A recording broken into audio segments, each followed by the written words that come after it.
पोहा जलेबी की खुशबू और राजवाड़े की शान, इंदौर की हर खबर पर नजर रखना हमारी है पहचान। स्वागत है आपका राजीव टाइम्स की स्पेशल इंदौर बुलेटिन में। मैं हूं आपके साथ अनिकेत दीक्षित। चलिए डालते हैं नजर इंदौर की जुड़ी पहली बड़ी खबर पर। इंदौर में बच्चा चोरी की अफवाह के चलते एक रिसर्चर महिला के साथ मारपीट का मामला सामने आया है। महिला घर से मेडिकल दवाई लेने निकली थी, तभी कुछ लोगों ने उस पर बच्चा चोरी का संदेह जताया। देखते ही देखते भीड़ जमा हो गई और महिला की पिटाई कर दी गई। बाद में स्थानीय लोग उसे पकड़कर थाने ले गए। घटना का वीडियो सोशल मीडिया पर वायरल हुआ है। पुलिस जांच में सामने आया कि बच्चा चोरी को लेकर सोशल मीडिया पर भ्रामक संदेश फैलाए जा रहे थे, जिसके कारण यह घटना हुई। पीड़ित महिला की शिकायत पर कौशल्या बाई सहित अन्य लोगों के खिलाफ मामला दर्ज किया गया है। एमआईजी थाना पुलिस जांच में जुटी हुई है। पुलिस कमिश्नर ने अफवाहों से सावधान रहने और सत्यापन के बिना किसी पर भी कार्रवाई न करने की एडवाइजरी। जिन्होंने मुझसे पूछा कि आप कहाँ जा रहे हो, तो मैंने उनसे बोला कि मैं मेडिकल जा रही हूँ अपने कुछ काम के लिए। बोलते आप बच्चा चोर हो क्या? मैं क्या, नहीं मैं बच्चा चोर नहीं हूँ, मैं यहीं पास के एरिया में रहती हूँ। तो उन्होंने कहा कि है ना, तो आप बच्चा चोर हो, और मेरे से अशब्द गाली वगैरह बोलने लगे और मानने को तैयार नहीं हुए। मैंने उनको बोला मेरे फोन में मेरी आईडी है, वो देख लीजिए आप, मैं यहीं पास रहती हूँ। लेकिन वो मानने को तैयार नहीं हुए। और फिर है ना, उनने दूसरे लड़कों का इकट्ठा कर लिया। मैंने सोचा मैं निकलने लगी, और फिर वो एक आंटी आई जिनका नाम था कलाबाई कौशल और खुशी आई, और उनने मेरे को पकड़ लिया और मारने लगे। और फिर है ना मुझे लेके आने लगे, और फिर रास्ते में मुझे लड़कों ने भी मारा, और है ना पूरे रास्ते भर मुझे मारते कूटते लेते हुए आए, और गाली बकते हुए लेके आए। और है ना फिर ये सब हुआ, और मेरी वीडियो वगैरह बनाई है और वीडियो वायरल कर रहे हैं। अगर मेरी वीडियो में गलत नहीं होंगी, अगर मेरी वीडियो वायरल हो रही है और मुझे बदनाम बिगड़ काम का किया जा रहा है, मैं नहीं चाहती कि जो मेरे साथ हुआ वो और किसी लड़की के साथ हो। इसके बाद अगर इसके सदमे में मैं कुछ कर लेती हूँ या कुछ भी होता है मुझे, मेरी वीडियो और मेरे साथ भी कुछ होता है, मैं सुसाइड वगैरह कर लेती हूँ सदमे में या कुछ गलत कर लेती हूँ, तो इसके जिम्मेदार आंटी जो कि कला कौशल है और उनकी पोती जो कि खुशी है, ये दोनों ही जिम्मेदार होंगे। और एमआईजी थाना भी इसका जिम्मेदार होगा, और वो लड़के सारे होंगे जिम्मेदार जिनने मेरी वीडियो बनाई है और वायरल की है, और झूठी वायरल की है। अगली खबर की तरफ रुख करते हैं। इंदौर में एमजीएम मेडिकल कॉलेज के डीन डॉक्टर अरविंद घनघोरिया ने महात्मा गांधी स्मृति चिकित्सालय एवं अस्पताल का आकस्मिक निरीक्षण किया। उन्होंने अस्पताल की सभी मंजिलों का दौरा कर मरीजों से बातचीत की और व्यवस्थाओं का जायजा लिया। निरीक्षण के दौरान वार्डों की साफ सफाई, बाथरूम की स्थिति, दीवारों पर फफूंद, टूटी खिड़कियां, दरवाजे, सीलन और टूटी फूटी टाइल पर नाराजगी भी जताई। उन्होंने संबंधित खामियों को तुरंत सुधारने के निर्देश वीवीजी कंपनी को दिए, जो लापरवाही पर 25,000 रुपए का ऑन द स्पॉट जुर्माना भी लगाया गया है। अस्पताल अधीक्षक को कारण बताओ नोटिस भी जारी कर दिया गया है। डीन ने डॉक्टर को समय पर उपस्थित रहने, खराब मशीनें दुरुस्त करवाने, दवाइयों की उपलब्धता सुनिश्चित करने और मरीजों से बेहतर व्यवहार करने के निर्देश दिए हैं। नर्सिंग स्टाफ का रोस्टर भी जांचा गया है और विलंब से आने वालों को चेतावनी भी दी गई है। इस निरीक्षण में अस्पताल के उप अधीक्षक doctor JK Sharma, doctor Mahesh Khichariya, doctor Ajay Gangji, doctor Manish Goyal के साथ ही वीवीजी का स्टाफ उपस्थित रहा।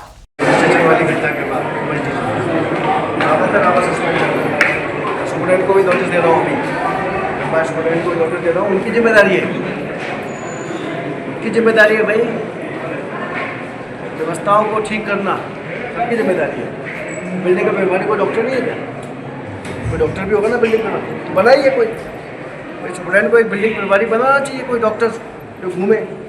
क्या मैं आऊँगा तभी काम करेंगे? इतने सारे लोग क्या करेंगे? तो समझिए जरा बात। तो 25,000 आप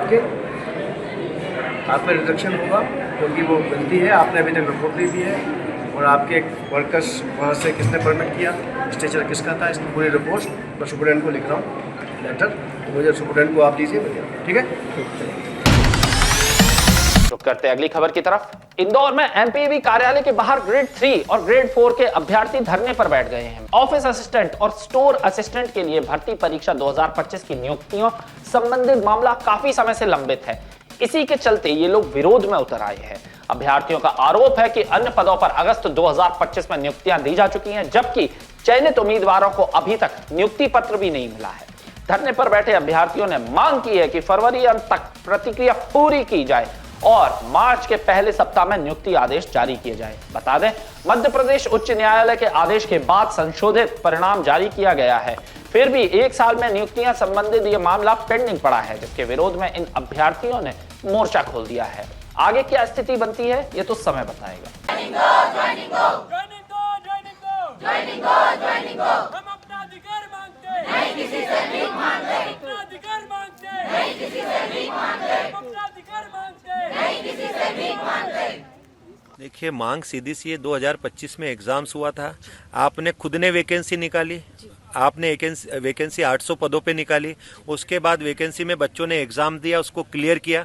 कुछ कारण जो भी रहे होंगे, कुछ आपत्ति रहा, कोर्ट में केस गया, कोर्ट से में 10/12/2025 को सारी आपत्तियां क्लियर हो गई, सारी चीज़ें हो गई। अब बच्चे 6-7 महीने से इंतजार कर रहे हैं कि हमारी ज्वाइनिंग नियुक्तियां दे, ताकि हम लोग जाके अपना काम कर पाएँ। क्या कहेंगे, यही अफसोस है हमको कि क्यों नहीं मिल रही है। हम दुखित हैं, हम किसान आदमी हैं, मजदूरी करते हैं, मजदूरी करके अपना जीविका चलाते हैं। बच्चों को भी पढ़ाया लिखाया, तो मान लीजिए बैंक से कर्जा ले करके हमने पढ़ाया लिखाया, जो कुछ किया।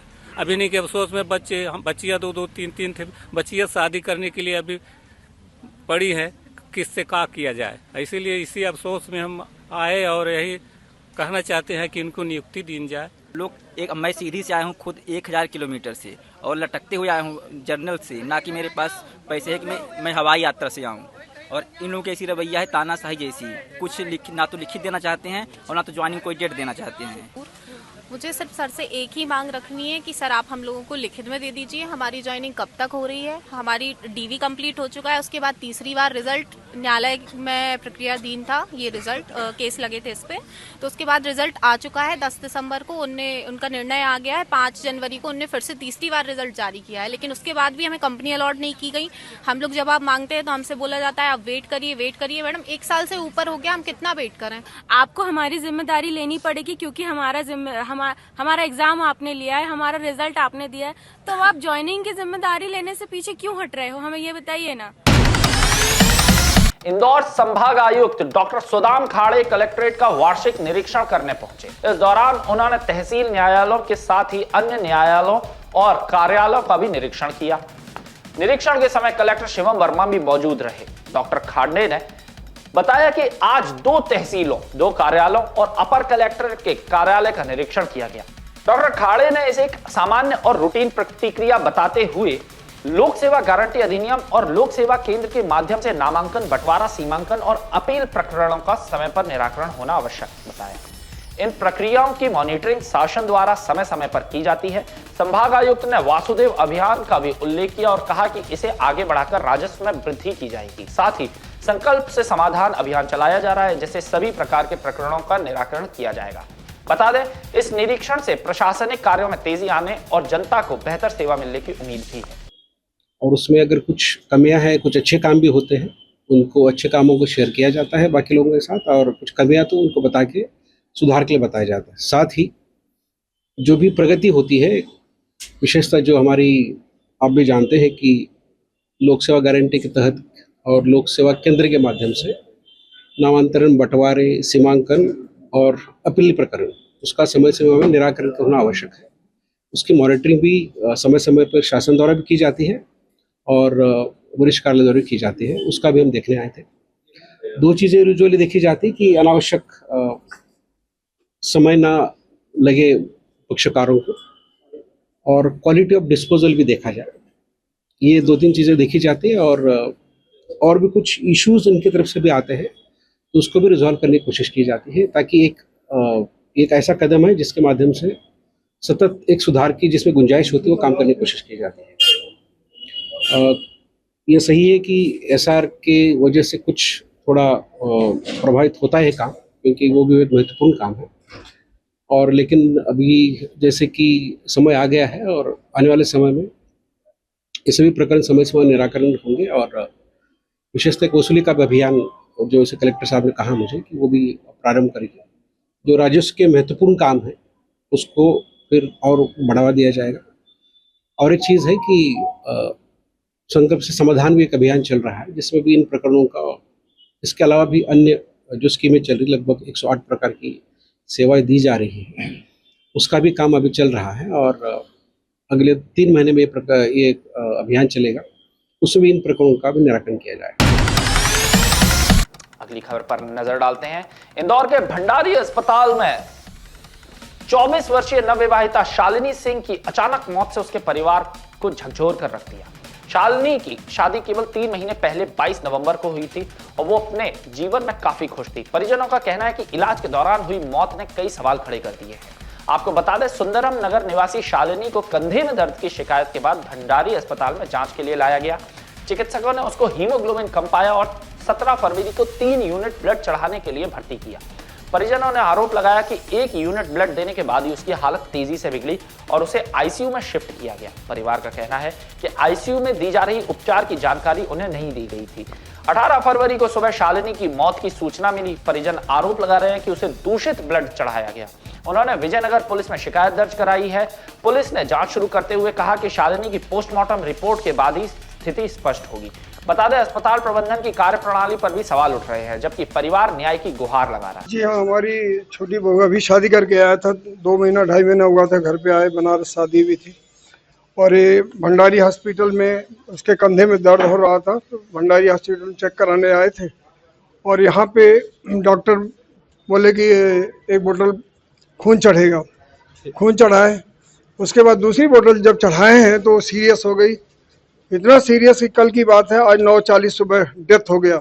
इन्फेक्शन हो गया पूरी बॉडी के अंदर और रिएक्शन हो गया। खून, गंदा खून लगा दिए हैं, एक्सपायर्ड खून लगाए हैं। यही है वो खून, ब्लड ग्रुप का जांच। जी बताएं। इस तरह जो है हमारी बहू का देहांत हुआ है। मैं तो सभी से जहाँ भी जाएगा आप लोगों का गुजारिश करूँगा कि इसका एक्शन हो और भंडारी हॉस्पिटल में जो भी है डॉक्टर उसके खिलाफ कार्रवाई हो और इसका इस तरह हम तो अभी खोए हैं लेकिन इसको छोड़ेंगे नहीं, इस हॉस्पिटल के एडमिनिस्ट्रेशन को। कौन थे डॉक्टर जिन्होंने इनका इलाज किया? डॉक्टर सपना पांडे हैं जिनका इलाज यहाँ चल रहा था। बताइए, परसों आई हमारी बेटी, हमारी बहू 1 बजे स्वस्थ, पूर्ण स्वस्थ होके फिर कल 11 बजे दिन में हमारे कल जो बीता, आज तो है 18 तारीख है, आज कल 17 तारीख को 11 बजे दिन में 12 बजे दिन में हम वीडियो कॉल करके बात की अपनी मम्मी से, हमारी वाइफ से, ठीक एकदम अच्छे तरीके से थी। उसके बाद देखिए रात को 12 बजे वेंटिलेटर पे डाल दिए उसको और मशीन पे चढ़ाते रहे, दवाइयाँ उल्टा सीधा देते रहे, लेकिन वो बिटिया वापस उसका नहीं आया और लास्ट में कह रहे हैं कि अब क्रिटिकल है, अब मर गई। थाने पर अभी सूचना प्राप्त हुई है कि किसी पेशेंट की इलाज के दौरान मृत्यु हो गई है। मैं यहाँ पे पहुँचा हूँ तो कोई पेशेंट था शालिनी करके, जिसकी ब्लड की कमी की वजह से इलाज हेतु भर्ती हुई थी। 1 बोतल खून उसको चढ़ा दिया गया था। दूसरा बोतल जब चढ़ाना शुरू हुआ तो उसके शरीर में कुछ साइड इफेक्ट हुए और इलाज के दौरान उसकी मृत्यु हो गई है। अभी परिजनों की सूचना पर से मर्ग कायम किया जा रहा है। मर्ग में जो भी जांच में फैक्ट आएंगे उसके अनुसार अग्रिम कार्रवाई की जाएगी। वो उसको मेंसेस के दौरान हैवी ब्लीडिंग की शिकायत के साथ भर्ती हुई थी और खून की काफ़ी कमी थी। जब उसके इन्वेस्टिगेशन किए गए तो उसमें टाइफाइड भी पॉजिटिव आया और सोनोग्राफी में उसकी पित्त की थैली में सूजन थी, तो इन्फेक्शन का प्रभाव तो था।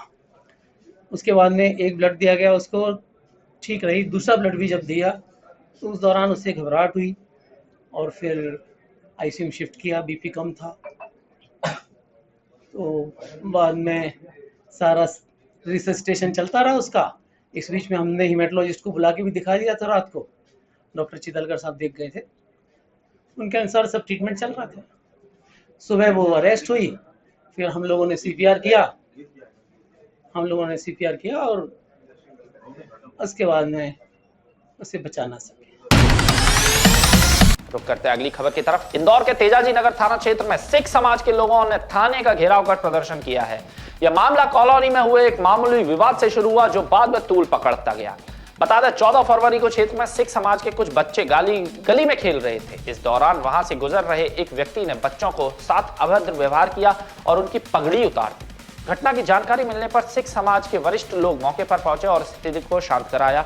प्रारंभिक समझाइश के बाद मामला समाप्त हो गया। हालांकि फरियादी के अनुसार बाद में समाज के वरिष्ठ लोगों का फोन पर धमकियां दी गई हैं। इससे आक्रोश बढ़ा और समाज के लोगों ने एकजुट होकर थाने पहुंचकर लिखित शिकायत दर्ज कराई है।